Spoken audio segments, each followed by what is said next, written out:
ഇന്ന് ഒരു north Indian dish try ചെയ്യാം. പനീർ ബട്ടർ മസാല. ഞാനിവിടെ 250 ഗ്രാം പനീർ എടുത്തിട്ടുണ്ട്. അതിനെ സ്മോളായി കട്ട് ചെയ്ത് ഫ്രൈ ചെയ്തെടുക്കാം. എൻ്റെ ഫ്രൈ ഇവിടെ ചെറുതായി കരിഞ്ഞു പോയിട്ടുണ്ട്, അപ്പോൾ നിങ്ങൾ കരിയാതെ ശ്രദ്ധിക്കുക. ഇനി വേണ്ടത് 3 വലിയുള്ളിയും 5 വെളുത്തുള്ളിയുമാണ്.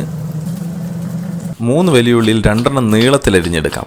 ഇനി ഒരു ചട്ടിയിൽ 1 ടേബിൾ സ്പൂൺ ഓയിൽ ഒഴിച്ച് അതിലേക്ക് 1 പീസ് ബട്ടർ കൂടിയിട്ട് ചൂടായ ശേഷം അതിലേക്ക് 3 ഗ്രാമ്പു, 2 ഏലക്കായി, പിന്നെ നേരത്തെ അരിഞ്ഞു വെച്ച ഉള്ളിയും വെളുത്തുള്ളിയും ഇട്ട് വഴറ്റിയെടുക്കണം.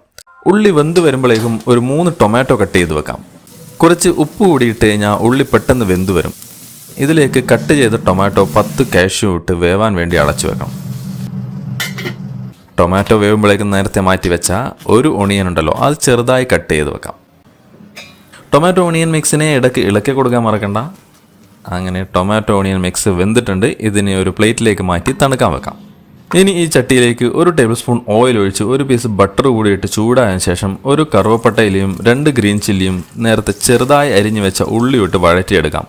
ഉള്ളി വഴണ്ടി വരുമ്പോഴേക്കും നമുക്ക് ടൊമാറ്റോ ഓണിയൻ മിക്സിനെ ഗ്രൈൻഡറിലിട്ട് പേസ്റ്റ് ആക്കിയെടുക്കാം. നന്നായി വഴറ്റിയ ഉള്ളിയിലേക്ക് 1/2 ടീസ്പൂൺ മഞ്ഞൾപ്പൊടിയും 1/2 ടീസ്പൂൺ മുളക് പൊടിയും 1 ടീസ്പൂൺ മല്ലിപ്പൊടി, 1/4 ടീസ്പൂൺ ജീരകപ്പൊടി, പിന്നെ ഒരു 1/2 ടീസ്പൂൺ ഗരം മസാല, ഇത്രയിട്ട് ഒന്ന് നന്നായി വഴറ്റിയെടുക്കണം. ഉപ്പിടാൻ മറക്കണ്ട. ഇനി ഇതിലേക്ക് ടൊമാറ്റോ ഓണിയൻ മിക്സ് ഒഴിച്ച് ആവശ്യത്തിന് വെള്ളവും ചേർത്ത് നന്നായി മിക്സ് ചെയ്ത് തിളപ്പിക്കാം. ഉപ്പ് നോക്കി ആവശ്യത്തിന് ചേർത്ത് കൊടുക്കണം. എണ്ണ നന്നായി തെളിഞ്ഞു വരുമ്പോൾ അതിൽ നേരത്തെ ഫ്രൈ ചെയ്ത് വെച്ച പനീറിട്ട് സാവധാനം മിക്സ് ചെയ്ത് ഒരു 5 മിനിറ്റ് അടച്ചു വെക്കാം.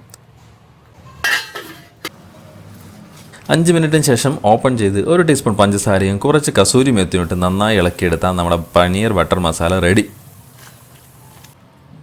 ഫ്രഷ് ക്രീം കൂടി ഉണ്ടെങ്കിൽ സാധനം അടിപൊളിയായി. ഇനി ഇത് ചപ്പാത്തിയുടെ കൂടെയോ നെയ്ച്ചോറിൻ്റെ കൂടെയോ എന്താണെന്ന് വെച്ചാൽ അടിപൊളിയായിട്ട് കഴിക്കാം.